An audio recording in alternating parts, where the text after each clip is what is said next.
What is up, Karma Nation? Welcome into another edition of MLB Live for July 16th, 2021. It is Friday. We have a large slate. Give me 2 seconds quickly. I'm going to see if I can get this stream so I can share it, so we can get people in here talking. I'm going to post it in our Discord. But that is what I'm doing for 2 seconds quick. As people trickle in, we will just kind of go over the slate a little bit. We have a large slate. I think it's 13 games. It was 14, but the Detroit-Minnesota game got postponed for rain. So we're not going to have that game right now. I believe a few places saying like kind of weird things with the pitchers on the slate. I'm going to stick with what DraftKings is doing. I believe for Pittsburgh, it's going to be Chad Kuhl, not JT Brubaker. And I believe for Milwaukee, it's going to be Adrian Hauser and not Brandon Woodruff. So that's kind of what I'm going with at this point. But we'll go over the slate. I'm just giving some people a little bit of time. There's obviously, a core slate, which sucks coming back from the All-Star break, and we, need to deal with, especially because it's Senzatella, who we just know is not a very good pitcher, doesn't get any strikeouts, and the Dodgers of all teams in cores. It's not like we could just get two bad teams in cores where you didn't necessarily have to go there and cash, but it is what it is. We're just kind of going to roll with the punches. I do think that it's a very good tournament slate because there are multiple offenses that I do like that aren't the Dodgers. But at this point, we can kind of start to go over it a little bit. I'll just start with pitching. We'll do kind of the normal thing, except for obviously Ben's not here today. It's just me. I will go over pitching, then stacks, and then position by position. If you have any questions, I have the chat pulled up. Let's hope it's working. I know that last time I did this, the chat wasn't really working, but we'll kind of see what happens if I'm not answering any questions. I apologize. I believe that this is set up properly, but I'm not really a YouTube whiz at this point. So just getting down into it. At the top of pitcher, I would assume that Kevin Gausman gets the most ownership. He played well against St. Louis. He's really good against right-handed bats, and we know that St. Louis really locks in a ton of righties. He's at 10-3, which isn't bad for how well he's throwing. The problem that I have is that I would just rather play Robbie Ray, who, I believe is throwing at just one of the highest levels of anyone in the MLB. His xFIP looks great, whereas Gausman's due for a bit of regression just because his ERA is so low at this point. But when you look at it, slightly better implied team total for the Texas Rangers over the St. Louis Cardinals, which is, I'm assuming it's enough to move ownership over to Gausman. I wouldn't really mess with Lance McCullers. I don't like Dylan Cease. I especially wouldn't play Cease. I do think that if you want to play McCullers in tournaments, it's relatively fine. The wind's blowing in at about 10 miles an hour. To be fair, I have not really looked at weather. So I know Ben wrote in his article that like Milwaukee's dealing with some. So that's kind of a dicey situation. I'm going to pretend that all weather is fine. The only thing that I'll be, I might discuss even is the wind, which I just did for Lance McCullers. I'm not going to look at, thunderstorms and stuff this far out just because I'm not going to predict what's going to happen within the next 3 hours. You can obviously check that out. And at 7, don't put yourself in a bad position. But continuing as we go down, I do think that Chris Bassitt and Charlie Morton are really good options. They're both 8,500. I would believe that Bassitt is going to have higher ownership just because when you look at Cleveland's implied run total, it's 3.3 runs. Tampa Bay's is 4.1. My thing between the two is that Charlie Morton strikes out a lot more guys and Tampa Bay strikes out at a significantly higher rate than Cleveland. I believe Tampa Bay leads the MLB in games with 10 plus strikeouts for their offense. So In tournaments, I think that Morton is the very clear-cut option. In cash games, I do believe that it's relatively fine to go Chris Bassett. I still probably would lean Morton just because he's also throwing at a very high level and his numbers are starting to get to where they need to be over his last few games. Tyler Mahle, 8,200, I think is 100% fine. There's other guys that, I would be fine considering, like Marcus Stroman against Pittsburgh. I don't have any problems with that. I think Eduardo Rodriguez is fine at 8,100 because he has strikeout upside, although I don't really like the matchup against the Yankees in New York. With that said, Rodriguez has looked really bad this season. All of his advanced metrics are 100% fine. I think we see a lot of positive regression in the second half of the season. Adam Wainwright at home, I have no issues with. It's just I don't love attacking the Giants offense because they just don't strike out that much. No issues really if you want to take a shot on him for 77. He's just way too cheap.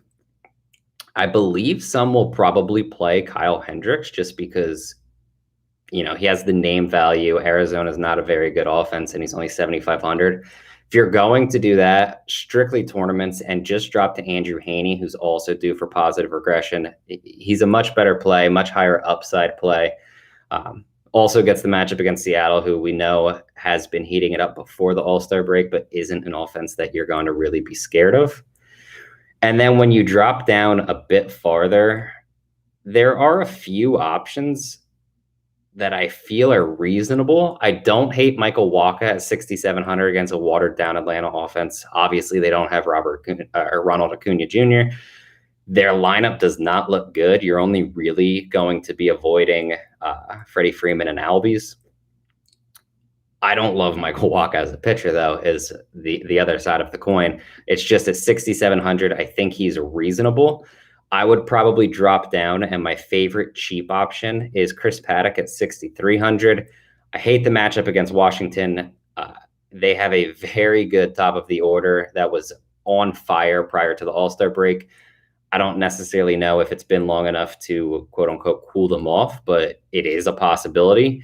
And Chris Paddack is actually a good pitcher. It's just he doesn't generally post the most ridiculous strikeouts. I know he struggled early this season with strikeouts and they've been getting better, but Washington isn't really a team that I want to attack. It's just at 6,300, you're going to be able to fit some real studs in if you want to stack, the Dodgers, the Blue Jays are in a really good spot. Just teams like that. I think that you can go down to Paddack as your SP2. Outside of that, I would say that Adrian Hauser is probably the only other one at 7,000 that I'm slightly considering.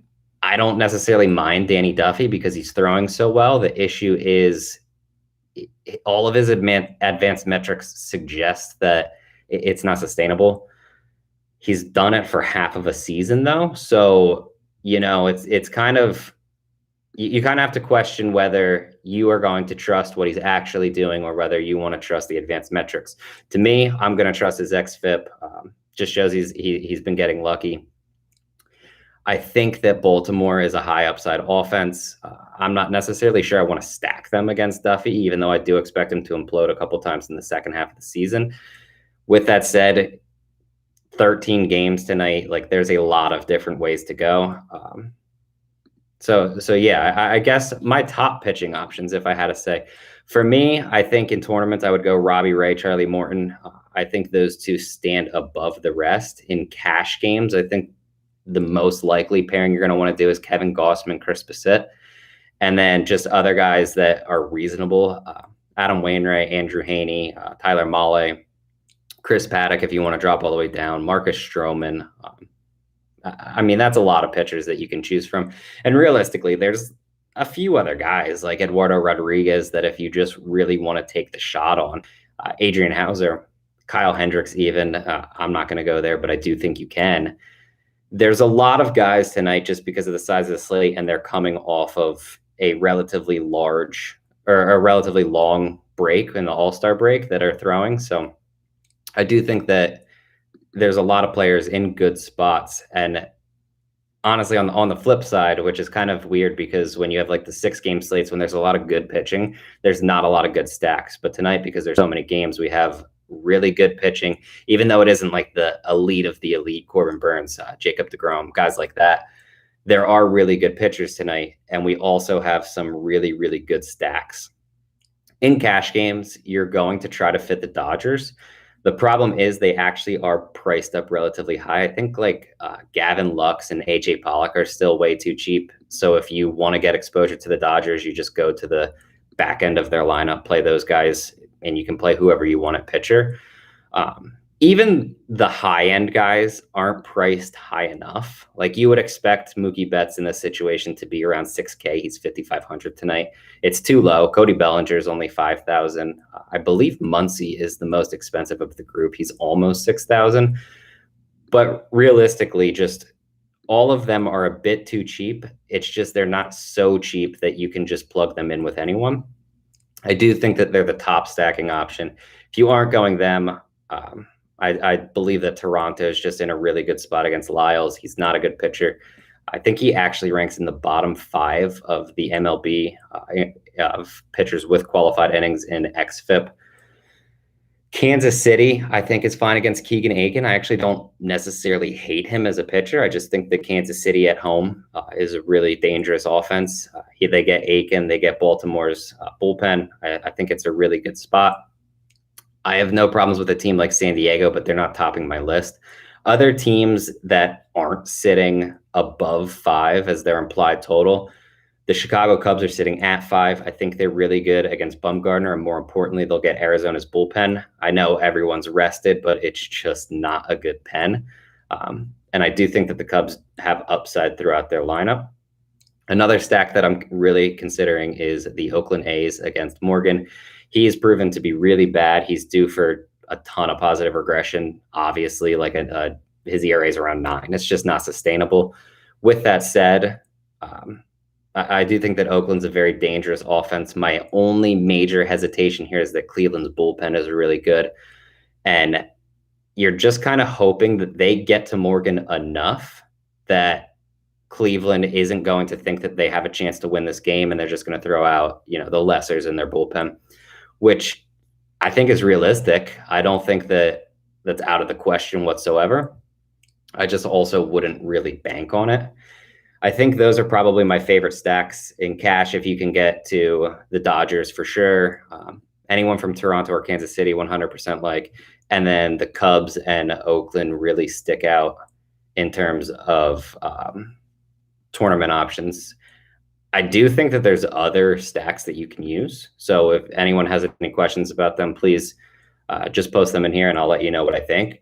It's just that those are the ones that really stick out at this point. We can move to position by position.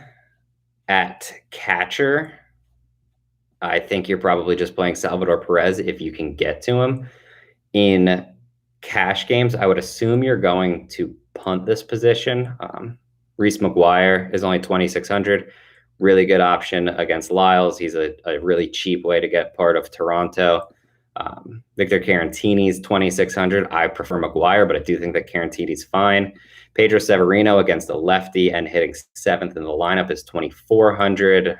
If you want to go all the way down to someone like, I don't know, Martin Maldonado is 2,100. I don't really like him against Cease, but there's plenty of punt options if you just have to punt the position, and it's not a bad spot to do that. If you are paying up, I think my 3 favorites would be Salvador Perez, Will Smith, and Wilson Contreras. I think that all 3 are really good options in their matchups. I believe that Gary Sanchez is relatively fine as well. There's not really anyone sitting in the mid tier because those are all 4,500 and higher. I guess like Tucker Barnhart, if you wanted to use him. Sean Murphy's fine at 3,900.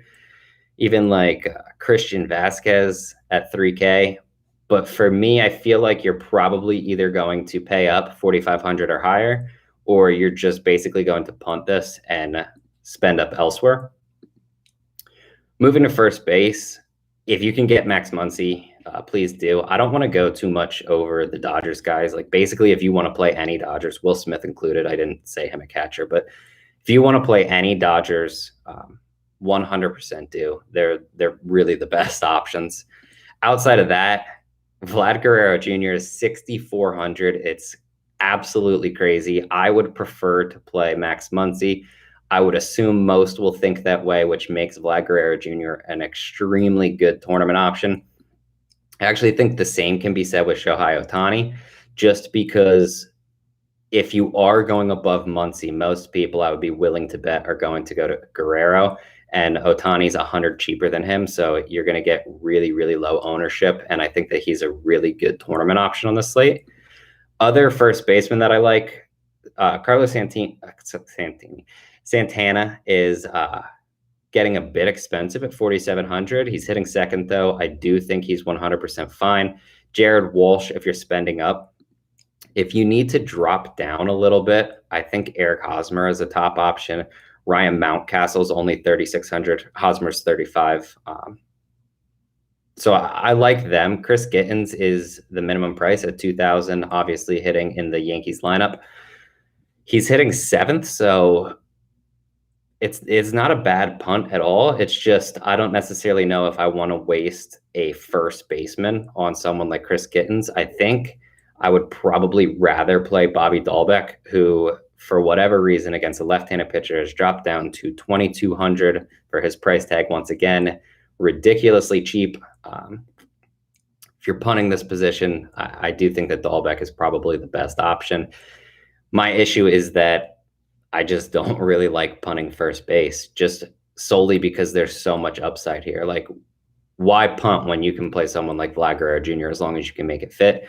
So it kind of depends on lineup construction, but I would say that Bobby Dahlbeck is a very reasonable option. At second base, once again, you have Max Muncy, you have Chris Taylor. They're 100% fine. Other guys are kind of just in the highest implied totals, like Marcus Semion's 55. I prefer Muncy. Whit Merrifield's 53. So there's kind of ranges if you can't find the extra couple hundred. I have no problems with any of them. I think DJ LeMahieu at 5 is even relatively fine. Dropping down a few hundred more, Jake Cronenworth at 47 is a good play. Jonathan India at 44, I think, is a solid play. If you want to save here, Hanser Alberto is 3,100. I have no issues really whatsoever with that. Alcides Escobar is leading off for Washington, though. He's 2,400. That's probably my preferred spend down. I also think that Jed Lowry at 3,800 is completely fine. I mean, there's not a ton to love about second base. I think Jace Peterson at 33, the price tag's just ridiculously cheap. I know he's cooling down now, and he's not going to keep hitting 400 on a nightly basis, but he is a pretty good player. And at 3,300, I just think that it's too cheap, even though I do like Male. Outside of that, assuming David Fletcher's leading off, I think he's probably the only other cheap option that I would consider. I guess if you want to take a weird shot on like Rougned Odor, just because he's hitting third. I don't really love the lefty-lefty matchup, though. I prefer the right-handed bats from the Yankees. It's actually really shocking that Rougned Odor is hitting third in their lineup tonight. That I wasn't expecting that. Moving to third base, I mean, you guys can already guess. You start with Justin Turner, 100% fine. This is a spot where I do feel like there are other really good options, though. Chris Bryant, we know, dominates left-handed pitching. He's only 4,300. It's way too cheap. If you need to drop down even farther, Hunter Dozier's 3,300 and hitting fifth. Obviously gets the matchup against Aiken in on a team with one of the highest implied totals. I think that's a really good spot. Kevin Biggio's 3,500. Again, you have Hanser Alberto here. Matt Chapman, I think, is interesting. I think he's more interesting in an Oakland stack. I would really want to get him if you're stacking the team, but I probably wouldn't use him as a one-off just because of the other options around, around his price tag, just like Justin Turner or dropping down to like Chris Bryant. I prefer both of them. An interesting option is always Devers against a left-handed pitcher. He's obviously better against righties, but the Boston lineup can get to anyone, which means they can get Jordan Montgomery out of there early, assuming they're playing well. And then Devers is going to get a righty out of the bullpen most likely anyway. So I do think that Devers is always interesting. My problem is, am I going to pay $5,200 for him? Probably not, but I think if you want like a large field GPP play, I do think that's a really good option. That's probably about it for third base. Just because I do think that you can go down to Hunter Dozier, who's just a relatively obvious play. I don't think there's anyone lower than him that I'm really looking at tonight. I guess like Dylan Moore, but I just don't see why you would play him in a situation like this unless you really, really needed the extra basically $1,000. Moving over to shortstop. I've always found it weird that Chris Taylor is labeled as a shortstop here because there's just been so many years where he's been second base, outfield only. Obviously, you can use him. Obviously, you can use Bo Bichette. You can use Trey Turner. You can use Fernando Tatis Jr., Trevor Story against a lefty at home. I mean, they're all great plays. If you want to play like Carlos Correa, I would knock him down below everyone else that I said. But I do think he's fine. Tim Anderson, also fine. It's an absolutely loaded position. You're not going to go wrong, really, if you spend up. Below them a little bit, though, is Javier Baez, who obviously gets the matchup against Bumgarner. I do think that he's an extremely good play at the same price tag as Francisco Lindor, which feels like a mistake. It's been that way kind of the entire season. And, you know, me and Ben have talked about it a lot, how Lindor's just way underpriced every single slate. It kind of is what it is at this point. For this particular slate, I think I might prefer Baez, but I do think Lindor's a really good play. Gavin Lux is 3,200. Like I said earlier in the podcast, that's where you're going to get your salary relief if you're stacking the Dodgers. You can just use someone like Lux at basically 3,000. It's just way too cheap. At the same price tag, who I believe is interesting in tournaments, not that I think Lux goes super high owned or anything, just because he's going to be hitting so late in the lineup, but the same price tag is Elvis Andrus. And if people are that onto the Dodgers tonight, right, and you get the lefty-righty matchup that Lux is at his best in, just because he's hitting eighth, if you're paying that amount, I would assume that you're going to play him over someone like Elvis Andrus, who's supposed to hit second tonight for Oakland. So I do believe that Andrus is in a really good spot. I think it's risky with Lux as the same price, but I think that that's the type of tournament play that could really pay off tonight. Outside of that, I have no issues with like Xander Bogaerts. I feel like I just keep going over these elite, high-priced shortstops, and there really isn't too many that you're going to save on. I'm probably not dropping below the price tier of like Elvis Andrus or Gavin Lux. I don't think that there's anyone under that really makes much sense to play. I think 3,200 is the cheapest I go. And if possible, I'm going to spend up here just because the position is so absolutely stacked at the top. There are a million outfielders you can consider on this slate. I mean, I don't really want to discuss every single one that I'm looking at with you guys. It's way too many. I think that the Cubs, who's starting in the outfield for the Cubs, makes a lot of sense. The Dodgers, obviously, I think you're fine with like Colorado. Kansas City, Whit Merrifield is an outfielder. I do think that Andrew Benintendi is interesting just because you get the lefty-lefty matchup. Benintendi's hitting fourth, though. I don't expect Keegan Aiken to throw very deep into this game whatsoever, so I do think that Benintendi is a player that's probably going to go overlooked, and at 3,800, he's just way too cheap. Other options that are relatively cheap that people probably will be overlooking tonight, Cedric Mullins at 3,700. Again, lefty-lefty matchup, but he's been outstanding against lefties. Michael Brantley gets a tough matchup against Cease. He's only 3,800. Jorge Soler is 29. He's hitting sixth. I feel like that's a very good spot for him. AJ Pollock, we kind of talked about, he's under 4K, and really anytime you get a good player under 4K against someone like Senzatella in Colorado, I have no issues with it. Austin Hayes at 3,200, Tyler Naquin at 28. I mean, absolutely loaded. There's way too many guys to go over basically every single one of them. A lot of different ways you can go is basically what I'm saying, but that about does it. Be sure to head over to dfskarma.com and check out all of our free content. If you want to pick up a core plays package, you can find that under the subscriptions. We offer daily, weekly, or monthly rates. Ben, I believe, cashed in 5 consecutive, or his optimal core cash in 5 consecutive slates prior to the All-Star break. We've had a very good season. Also, you can go to our website and just join our Discord for free. You don't have to pay anything. It's just free to get into. We're doing the TBT tournament. Actually just won a 5X on Prize Picks, which is basically the only DFS site that has done anything for it.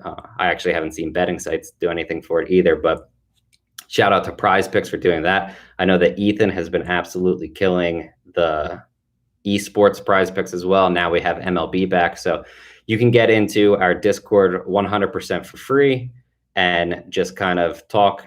That's where you will find me tonight before the games if you have any other questions. So make sure you get in there, ask away. You can tag me, you can tag anyone else. We'll always answer. But until then, good luck tonight, everyone.